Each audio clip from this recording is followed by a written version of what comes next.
अस्सलाम वालेकुम। आज की इस वीडियो में हम सेकेंड ईयर मैथ एक्सरसाइज 2.5 के क्वेश्चन नंबर 8 और क्वेश्चन नंबर 9 को डिस्कस करेंगे। ठीक है, इसमें हमारे पास क्या है कि if x is equal to a cos cube theta and y is equal to b sin cube theta, और हमने प्रूव क्या करना है a dy by d x plus b tan theta is equal to 0। ठीक है, हम सबसे पहले इनके derivative dy by d x find करेंगे और इस तरह हम इसे सिंप्लीफाई करके ये वाली जो फॉर्म गिवन है इसे प्रूव करनी है। ठीक है, देख लेते हैं। इसका सोल्यूशन हमारे पास है कि x is equal to a cos cube theta था, तो इसका डेरिवेटिव लेंगे हम विद रिस्पेक्ट टू थीटा। ठीक है, और d y by d theta ले लेंगे, यानी कि इसका भी थीटा के रिस्पेक्ट डेरिवेटिव लेंगे। हमने प्रूव क्या करना था यहाँ पे d y by d x, तो हमने यहाँ पे इन दोनों के डेरिवेटिव्स फाइंड करेंगे और फिर हम इस पर चैन रूल यूज़ करके यानी कि इसका रेसिप्रोकल लेंगे। ठीक है, d theta by d x हो जाएगा और यहाँ पे हमारे पास d y by d theta पहले डेरिवेटिव लेंगे तो आ जाएगा। फिर इसका रेसिप्रोकल से जब मल्टीप्लाई करवाएंगे तो फिर हमारे पास d y by d x आ जाएगा और फिर हम ये ए और बी टैन थीटा इसमें डेरिवेटिव की वैल्यू पुट करके इसे थोड़ा सा सिंप्लीफाई कर लेंगे और इज इक्वल टू 0 के प्रूव कर देंगे। ठीक है, स्टार्ट करते हैं। सबसे पहले x का डेरिवेटिव लिया, तो ये हमारे पास एक कांस्टेंट था, इसे वैसे लिख लेंगे। कोस क्यूब थीटा का डेरिवेटिव हमारे पास क्या होगा, पहले पावर रूल यूज़ किया तो हमारे पास पावर स्टार्ट में आ जाएगी। ठीक है, पावर में से -1 किया तो कोस स्क्वायर थीटा हो जाएगा। कोस थीटा का डेरिवेटिव लेंगे तो वो क्या होगा, माइनस साइन थीटा। ठीक है, अब हमने इसे थोड़ा सा रीअरेंज करके लिख लेंगे। ठीक है, -3a sine theta cos square theta. ठीक है, अब हमने इसका रेसिप्रोकल जब लेंगे तो क्या हो जाएगा, -1/3a sine theta cos square theta.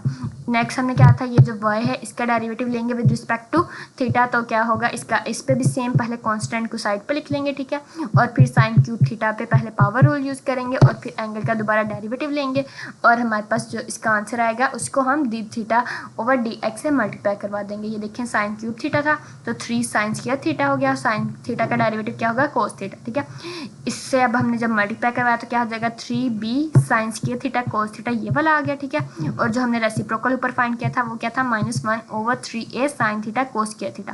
अब जो चीज़ें कैंसिल हो रही है उसे कैंसिल कर देंगे, 3 भी कैंसिल हो जाएगा। ठीक है, साइन थीटा की पावर यहाँ 1 है, यहाँ पे 2 है, तो हम क्या करेंगे, एक साइन कैंसिल कर देंगे। ठीक है, सेम यहाँ पे कोस की पावर 1 है और यहाँ पे कोस की पावर 2, इनके स्क्वायर है तो एक कोस कैंसिल हो जाएगा, तो क्या आंसर आ जाएगा, -b/a। ये -b/a हो गया। ठीक है, यहाँ पे हमारे पास साइन थीटा है और यहाँ पे एक कोस थीटा रह जाएगा। ठीक है, तो साइन ओवर कोस किसके इक्वल होगा, टैन थीटा के इक्वल। ठीक है, अब हमने प्रूव क्या करना है, a dy by d x is equal to, ये क्या होगा, यहाँ पे हमारे पास dy बाई डी एक्स था ना ये वाला। ठीक है, तो ये a यहाँ पे डिवाइड हो रहा है, वहाँ पे जाके मल्टीप्लाई हो जाएगा दूसरी साइड पे। ठीक है, तो a dy by d x minus b tan theta रह जाएगा। ठीक है, अब हमारे पास ये माइनस का था, जब दूसरी साइड पे जाएगा तो ये भी प्लस का हो जाएगा और ये किसके इक्वल आएगा, 0 के इक्वल आएगा। और यही चीज़ हमने प्रूव करनी थी। ठीक है, इसको इस तरह भी हम सिंप्लीफाई करके कर सकते हैं या फिर हमारे पास ये जो वैल्यू आई थी dy बाई डी एक्स की, इसको हम यहाँ पे इसी इक्वेशन में पुट करेंगे। ठीक है, वो क्या है, -b/a tan थीटा। ठीक है, तो a से a कैंसिल हो जाएगा, -b tan थीटा और ये +b tan theta is equal to 0 आ जाएगा। ठीक है, दोनों मेथड से कर सकते हैं।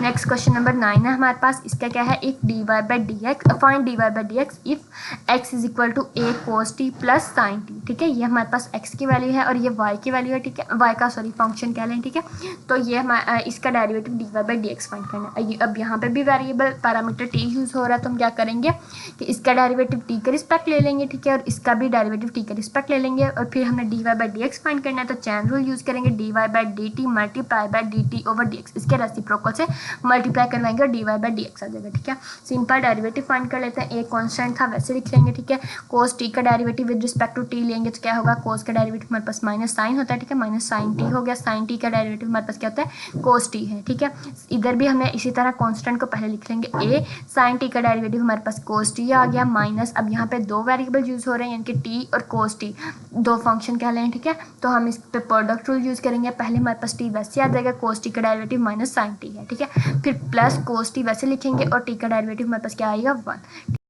नेक्स्ट हमने इस तरह सिंप्लीफाई करके लिख लेंगे। ठीक है, a cos t plus a t sin t और माइनस a cos t, यानी कि जो हमारे पास a कांस्टेंट था उससे भी पूरी इक्वेशन को मल्टीप्लाई करवा दिया है और जो नेक्स्ट था इसे भी हमने इस तरह मल्टीप्लाई करवा के लिख लिया है तो इसे जब सिंप्लीफाई करते हैं तो a cos t है, ये माइनस a cos t था तो ये कैंसिल हो जाएंगे, ठीक है। रिमेनिंग हमारे पास a t sin t रहेगा, ठीक है। इसे हमने इस तरह लिख लेना है। अब हम चैन रूल यूज़ करेंगे, वो क्या है dy by D T dot D T by d x, ठीक है। ये a t sin t वैसे लिख लिया, ठीक है। और जो dy बाई डी टी हमने स्टार्ट में फाइंड किया तो उसका reciprocal sorry dx over dt find किया था, उसका हमने रेसिप्रोकल यहाँ पे लिख लिया, ठीक है। वो क्या है 1 over a into minus sine t plus cos t. तो इसको हमारे पास ये a यहाँ पे भी है और ये मल्टीप्लाई भी हो रहा है, डिवाइड भी, तो इन दोनों को हम कैंसिल कर देंगे। तो आंसर क्या आ जाएगा t sine t over cos t minus sine t. Hope so आपको इन क्वेश्चन नंबर 8 और 9 की समझ आ गई होगी। Thank you so much.